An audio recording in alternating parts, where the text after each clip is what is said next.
భద్రాద్రి కొత్తగూడెం జిల్లా దమ్మపేట మండలం కొమ్ముగూడు. నా పేరు నాగరాజు. ఇట్లా నేను గతంలో 2007లో కాంగ్రెస్ పార్టీ తరపు నుంచి సర్పంచ్గా చేశాను. అయితే సర్పంచ్గా చేసిన కాడ నుంచి కూడా 2008 కాడ నుంచి ఈ స్వయంవర భద్రం అన్న వ్యక్తి నా మీద ఒక కక్ష సాధింపు సాధిస్తున్నాడు బాగా. ఇప్పుడు ఈ ఒక్కసారి కాదు, 2008 కాడ నుంచి ఇదే పరిస్థితి. ఆయన నేను శుద్ర పూజలు చేస్తున్నానని చెప్పి నన్ను ఒక రకంగా ఎక్కడ పడితే అక్కడ బాగా శికా చేసేస్తాను. ఈ యూట్యూబ్లో, ఫేస్బుక్లో, వాట్సాప్లో అన్నింటిలో పెట్టేసేసి దానివల్ల ఇప్పుడు మేము బయట తిరిగే పరిస్థితి లేకుండా పోయింది. నా కుటుంబం, మేమందరం కూడా ఇబ్బంది పడే పరిస్థితికి వచ్చింది. ఎవరింటికి వెళ్ళే పరిస్థితి లేకుండా పోయింది. అసలు ఇతనికి ఈ స్టేట్మెంట్కి సంబంధం ఏంటి? ఇతనికి ఏమైనా ఇబ్బంది పడ్డాడా నా వల్ల? లేకపోతే ఈయనకి ఏమైనా హాని జరిగిందా? లేకపోతే ఈయన కుటుంబానికి ఏమైనా హాని జరిగిందా? మాట్లాడితే ఇక్కడ మా కుటుంబానికి నేను పెద్దగా ఉంటున్నా. నేను అతన్ని గెలిపించింది నేను ఏదంటే చేస్తానంటే అటు కుదురుద్ది. అసలు నన్ను గెలిపించే టయానికి నీ దగ్గర టీ తాగడానికి కూడా డబ్బులు లేవు. ఆ గనుగుల ఉపేంద్ర గారు, కామపాటి రంగారావు గారి దగ్గర బండిలో పెట్రోల్ కడిగి తిరిగోడు నువ్వు. అంతే తప్ప కానీ అయ్యాలి నీ గొప్ప ఏం లేదు. అక్కడ నువ్వేం తిరిగింది ఏమి లేదు, నువ్వు చేసింది ఏమీ లేదు.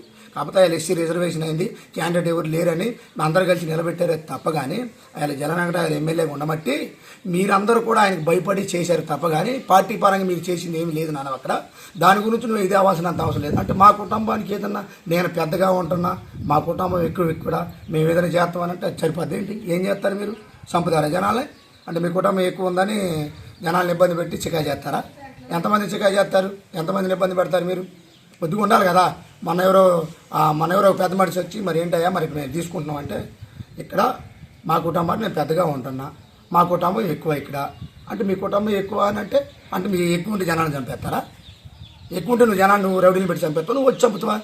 అసలు నీ చుదురు పూజలు చేస్తుంటే ఆడ చూసి నువ్వు నా వల్ల ఎవరికి నష్టం వచ్చింది? నీకు ఆ నష్టం వచ్చిందా? నువ్వే నష్టపోయావా? లేకపోతే నా వల్ల నా కుటుంబానికి నాకు హాని ఉంది అతని వల్ల, అందుకే మేము ముందు జాగ్రత్తగా ఇచ్చా. కంప్లైంట్ ఇచ్చారా? పోనీ ఏ కుటుంబానికి కంప్లైంట్ ఇచ్చిందా? లేకపోతే నేను ఎవరు డబ్బులు తీసుకున్నానా? కంప్లైంట్ ఇచ్చారా? నాగరాజు ఇట్లా చేస్తుండో, ఆయన వల్ల మేము ఇట్లా ఇబ్బంది పడుతున్నాం, ఇట్లా పూజలు చేసి మమ్మల్ని ఇబ్బంది పెడుతుండని ఎవరైనా కంప్లైంట్ ఇచ్చారా? కొన్ని వాళ్ళన్నా తీసుకొచ్చి అడిగి వాళ్ళు అప్పుడు వీడియోకి ఇవ్వచ్చుగా. ఈ మీడియాకి ఇచ్చి మమ్మల్ని ఎంత ఇబ్బంది పెడుతున్నారు, ఊళ్ళో తిరగలేకపోతున్నాం మేము.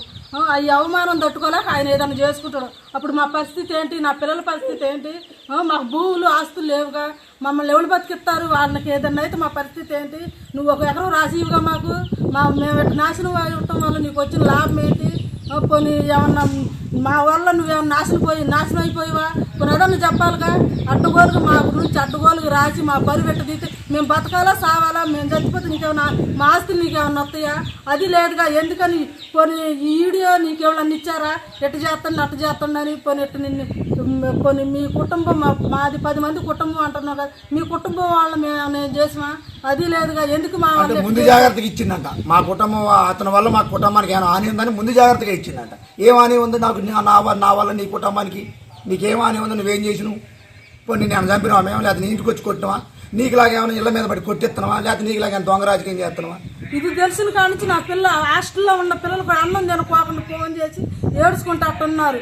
హాస్టల్లో వాళ్ళ ఫ్రెండ్స్ కూడా అడగటమేనట, మీ డాడీ ఎట్ట చేస్తాను అట్ట చేస్తాను. మా పిల్ల అన్నం తినకోకుండా ఫోన్ చేసి ఎట్ట ఎడుతుంది. మా బాధ వీళ్ళకేమైనా తెలుతున్నాయా?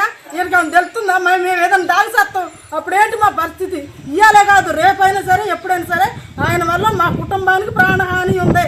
దీని గురించి దయచేసి చూసిన జనాలు, మమ్మల్ని కామెంట్ చేసిన జనాలు తెలుసుకోండి. అది ఉత్తుదా నిజమో తెలుసుకొని మాట్లాడండి. మీడియా వాళ్ళు అయినా సరే అది ఉత్తిదా నిజమో తెలుసుకొని ఇవ్వండి. మీకు రూపాయి వస్తుంది మేము ఇస్తాను అన్నది కాదు. మా పరిస్థితి ఏంటి? అది ఉత్తిదా నిజమో తెలుసుకొని జనాల్లో పెట్టడం మంచిది. మేము చావాలో బతకాలో కూడా తెలియదు.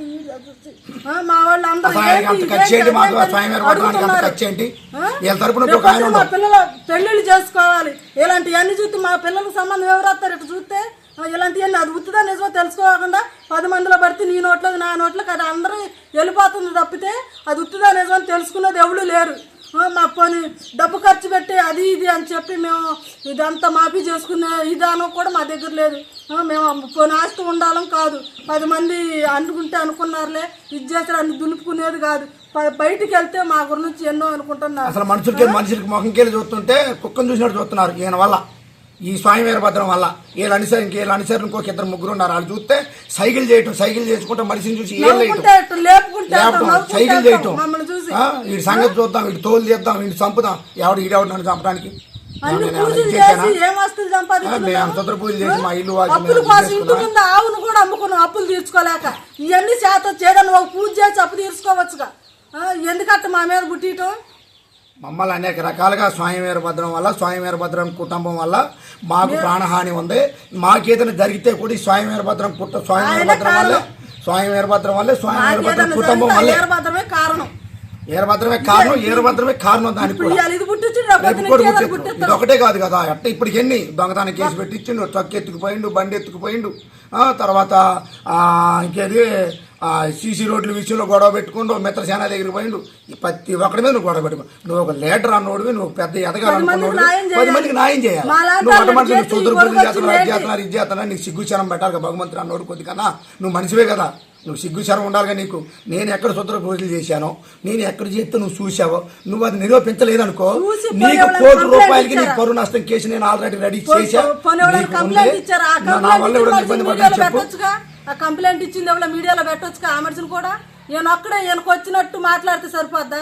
ఆయన మాట్లాడిన దాని వల్ల ఎదుటోళ్ళు ఎంత నాశనం అయిపోతారో అది తెలుసుకోవాలిగా. దయచేసి 10 మందిలోకి వెళ్ళే పరిస్థితి లేకుండా పోతుంది. తట్టుకోలేక ఆయన ఏదైనా చేసుకుంటున్న మా పరిస్థితి ఏంటి? ఆల్రెడీ కలుమంది డబ్బా కూడా తెచ్చుకున్నాం మా చచ్చిపోదాం పరిస్థితి ఏంటి? మేము ఎట్ట బతకాలి?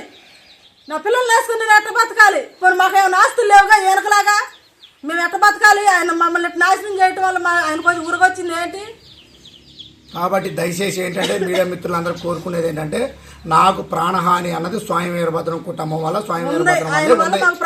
అతన్నే శిక్షించాల్సిందిగా మీ మీడియా అధికారులు కానీ గవర్నమెంట్ అధికారులు కానీ డిపార్ట్మెంట్ కానీ మనస్ఫూర్తిగా కోరుకుంటున్నా. మాకు అది న్యాయం చేసి పెట్టండి అని మనస్ఫూర్తిగా కోరుకుంటున్నా.